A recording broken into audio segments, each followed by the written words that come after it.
Hi, this is Johnny. Welcome back to my YouTube channel. Ngayon guys, merong gustong i-share sa inyo about dito sa Smart kung paano natin i-activate yung bagong SIM card ng Smart. So, bumili tayo sa online guys. So, ito siya. Binili natin mismo sa Smart sa kanilang official Shopee account. So, buksan natin.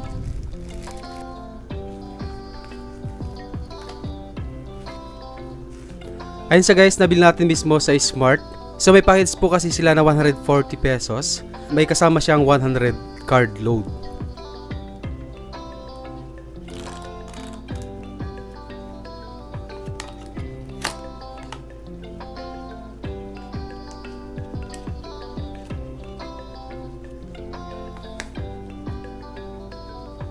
Then insert natin ito sa ating cellphone para i-activate natin. So ito yung mga bagong SIM card nila guys, yung 5G. Kasi yung mga lumang SIM card, yung mga gaya ng naka 3G, so unti-unting nawawala yung mga signal nila.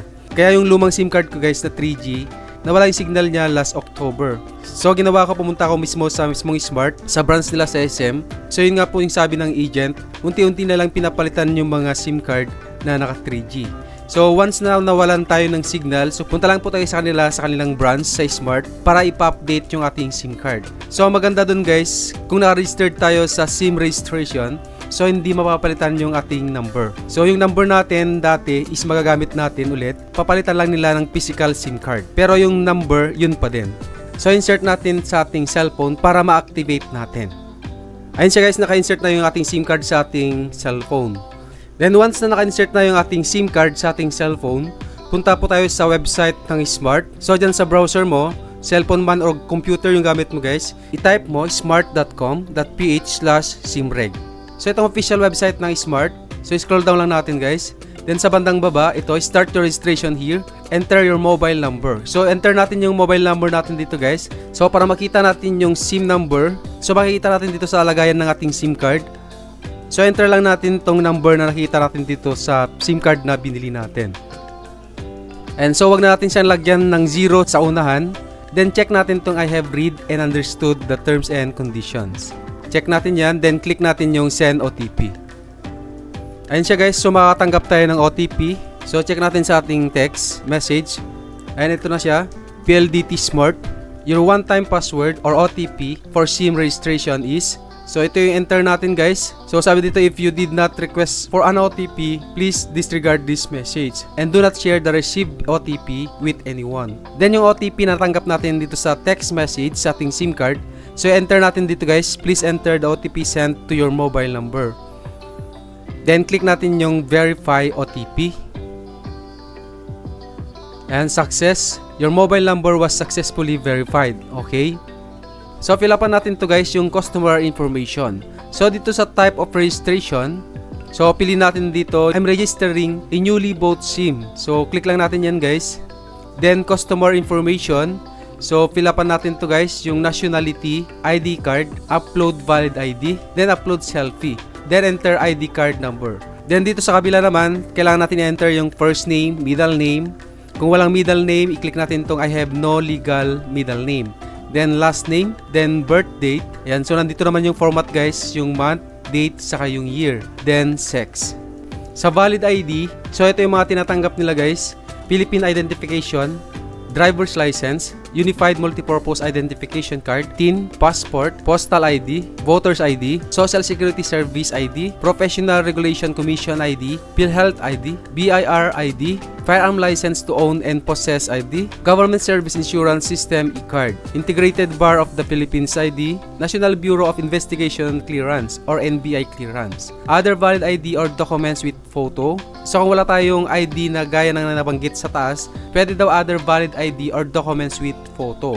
Overseas Workers, Welfare Administration ID, Persons with Disability ID, Police Clearance, Senior Citizen Card. So pwede itong gabitin natin guys. So since sa atin, pipili natin to. So ang mayroon tayo is UMID ID, Unified Multipurpose Identification Card. Then after that guys, click natin yung next. Then fill upan natin dito sa address information. Ayan, present or official home address, house lot number, street, village, province, city, barangay, or zip code. Ayan guys, after natin ma-fill upan dito sa taas, sa bandang baba, alternative contact information.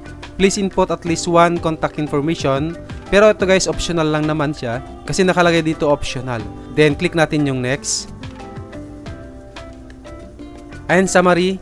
So i-review natin to guys kung tama yung mga inilagay natin na information. Kung may mali dun sa information na nilagay natin, so i-click natin tong back para mabalikan natin or ma-edit natin. Kung wala naman, kung tama naman lahat ng mga nilagay natin na information, so click natin tong I hereby at least that a person accomplishes the registration. Yan, so check natin yan. Then sa bandang baba guys, so mayroon dito tanong, would you like to receive customized offers from us? So kung gusto natin makatanggap ng offer from Smart, so click natin tong yes. Pero kung ayaw nyo makatanggap ng ma-offer nila na mga text, so pwede naman hindi natin siya i-check kasi nakalagay naman dito guys, optional. Click natin tong submit.